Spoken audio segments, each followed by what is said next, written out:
श्री कृष्ण की भूमि वृंदावन सदियों से ही आध्यात्मिक सनातन का केंद्र रहा है और वृंदावन में आपको दुनिया से दूर एक अलग ही शांति का अनुभव भी होता है। आज वृंदावन के बाबा जी, आपने नाम जरूर सुना होगा, श्री प्रेमानंद जी महाराज। उनको किसी भी परिचय की जरूरत नहीं है क्योंकि श्री प्रेमानंद जी महाराज स्वयं ही हर चीज का परिचय है।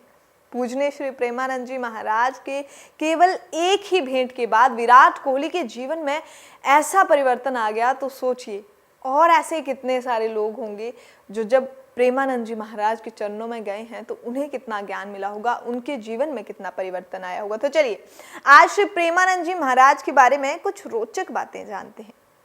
श्री प्रेमानंद जी महाराज के सबसे बड़ी बात जो आप भी जरूर जानते होंगे कि उनकी दोनों किडनियां कई वर्ष पहले ही खराब हो चुकी हैं, लेकिन उन पर प्रभु की इतनी अपरंपार कृपा है कि उनकी दोनों किडनियां खराब होने के बावजूद आज भी श्री प्रेमानंद जी महाराज एक स्वस्थ, एक आध्यात्मिक जीवन जी रहे हैं।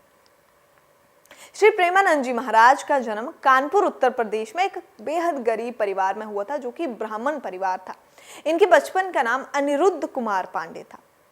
इनका सारा परिवार प्रभु भक्ति से ही जुड़ा हुआ था और जिस कारण 5 वर्ष की आयु से ही श्री प्रेमानंद जी महाराज का मन प्रभु भक्ति में लगा रहा और 9 वर्ष की आयु आते आते इनके मन में भगवान को लेकर सवाल आना शुरू हो गए। सोचिए 9 साल का बच्चा जिसके मन में भगवान को लेकर सवाल आते हो।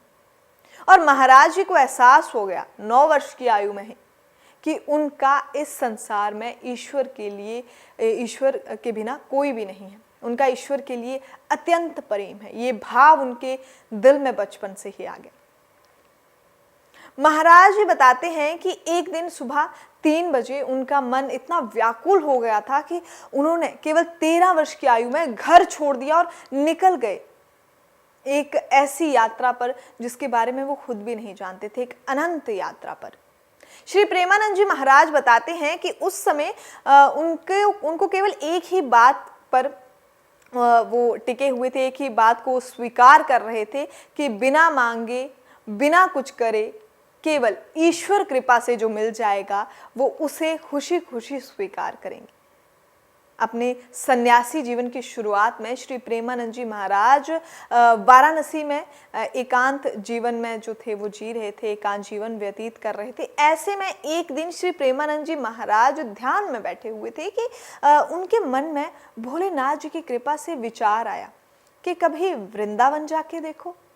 सुना है कि बहुत सुंदर है वृंदावन और वृंदावन की जो बहुत महिमा है, उन्होंने कहा कि ये भी उन्होंने सुनी हुई है। तो उनका मन हुआ कि क्यों ना वो वृंदावन जाएं।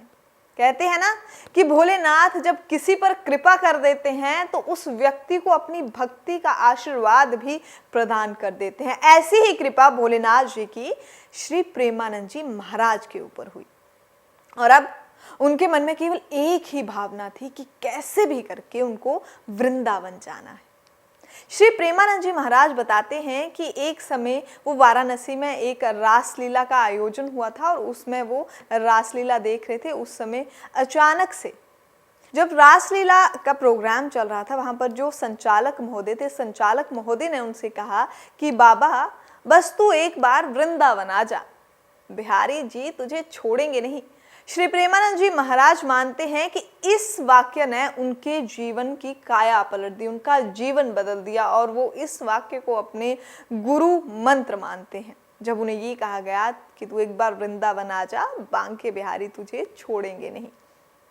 वर्तमान में प्रेमानंद जी महाराज के जो गुरु हैं वो पूज्य श्री हित गोविंद जी महाराज हैं और भगवान बांके बिहारी जी की कृपा और अपने गुरु पूज्य श्री हित गोविंद जी महाराज के आशीर्वाद से आज श्री प्रेमानंद जी महाराज अपने लाखों भक्तों को अपनी वाणी से लाडली जू की कृपा प्रसाद का पान करा रहे हैं। और ऐसे लाखों श्रद्धालु हैं जो वृंदावन जाते हैं केवल प्रेमानंद जी महाराज के एक बार दर्शन करने के लिए, एक बार उनको सुनने के लिए, एक बार उनका सत्संग अटेंड करने के लिए। ऐसे कई सारे लाखों भक्त हैं। अगर आप भी प्रेमानंद जी महाराज से मिले हैं तो हमें कमेंट सेक्शन में ज़रूर मिलाएं और आप अगर वृंदावन में केवल प्रेमानंद जी महाराज को देखने गए हैं तो भी हमें कमेंट सेक्शन में ज़रूर बताएं। नमस्कार।